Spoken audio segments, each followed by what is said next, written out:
What's up? Hell yeah. I'm so stoked. Um, Before I get into these books, I just kind of want to go over this list here. That is a list of books that I did not find today or did not get so far. Rundown of that was King of Nowhere, Vampirella 13, Strange Adventures, The Dreaming #2, that Sex Criminal Special, Firepower, Moonshine, Backtrack, Disaster Inc., Shadow Roads, Batman's not in here. And then I have about 4 or 5 books on the list from 2 weeks ago. But there was still about 10 books that I did not see. And I just wanted to run and gun on this because I was really stoked when I came across this book here. This is Jim Rugg and Octobriana, the very first blacklight comic. And inside looks crazy. And I have a blacklight, so I am actually going to get down on this blacklight comic, Octobriana. Totally happy I saw this. Alrighty. The Cimmerian Queen of the Black Coast. This is the sort of Conan thing, if he could act like, anybody. And then this here, another homage to the Superman holding Supergirl. So that was cool. That's #2. I found a copy of Sweetheart because I really like these covers.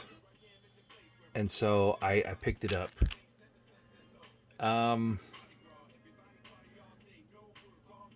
Yeah, man, Lonely Receiver. I was real happy to get that. Both places that I went to pulled the 1 in 10 covers and were selling them for a premium, so whatever. I had to buy another copy of this. This is Cardinal Dagon, which I really thought last week was one of my favorite books that I read.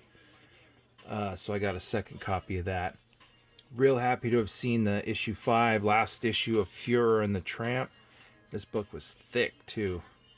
So, whoosh, take that. I really was happy to find the white cover here to Matt Kent's Bang #3.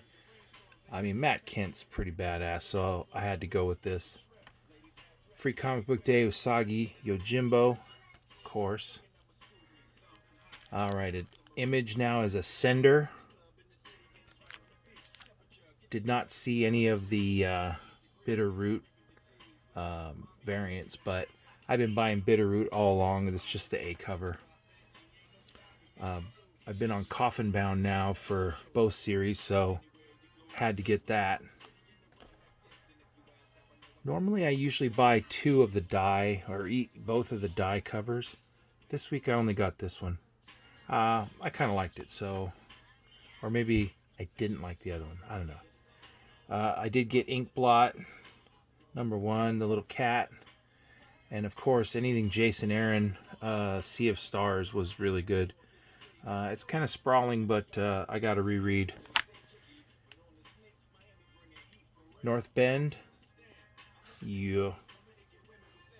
Yeah, that's Scout Comics. I've been really enjoying a lot of Scout Comics, so kind of picked that up for that reason. Bug Bites 1. I did find a copy. The art inside of this is really crazy. It's sort of like your, I don't know, almost like Saturday morning Dora the Explorer. But I liked it. Now this is odd, but I had to put it in a bag and board right away. I don't know if anyone saw this. Burning Tree, Source Point Press. I put it in a bag immediately when I got it because I didn't want to be all touching on it. Ginseng Roots, one of my favorite series. Really happy I can catch up on my ginseng roots now. Upshot for sure, man. I'm checking out everything. I think there was another something coming out from Upshot that I really wanted to get into. But Grendel, Kentucky, hell yeah, I'm in. And then, whew, what a beautiful, beautiful cover. And honestly,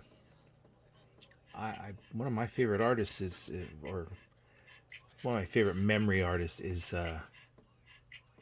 Derek Robertson.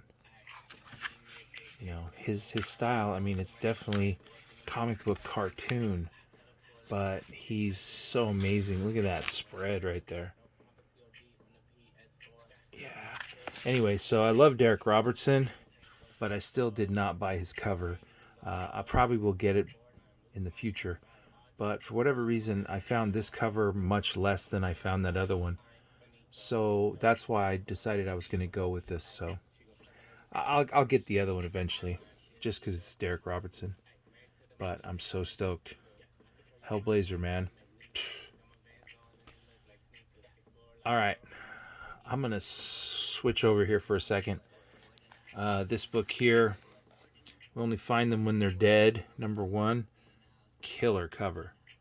Holy smokes, that was such a cool cover. I hated that word cover that was just all words. Forget that. I picked up 2 of these Alan Moore League of Extraordinary Gentlemen, the Century comics. I have them all now, so I'm happy with that. Always happy to pick up some Alan Moore. And the art in that is awesome too. Kevin O'Neill, but yeah, he did both of them. Kevin O'Neill. I guess keep going with the back issue. I was missing 35 of Thor, but I did pick, or Thor of Hulk, but I picked it up. I'm not really tracking or caring much about any of the second or third prints, honestly. Even today, I mean, that third print of Thor 5, yeah, it's a good cover. I mean, it's dark and blue and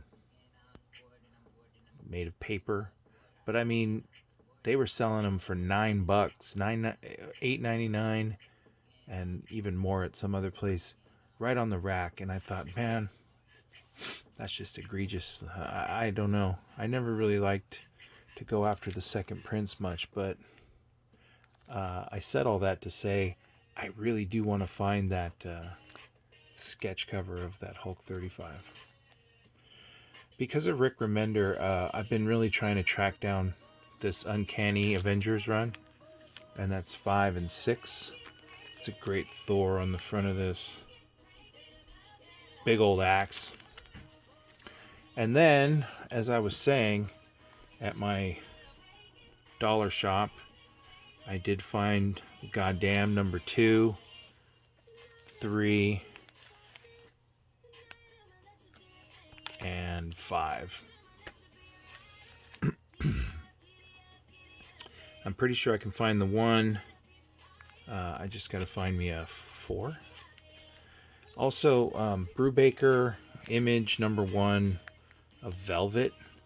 And that was worth picking up again for $1. It was a good series. Scooby Apocalypse. Just trying to find just a run to read because it was actually really good. The end of this run, Fred dies and becomes a zombie, and still tries to get with Daphne. All right, last but not least, this is my Nathan Szerdy. I actually forgot whether or not this was at a 300 print run, but it's all good. Later, man.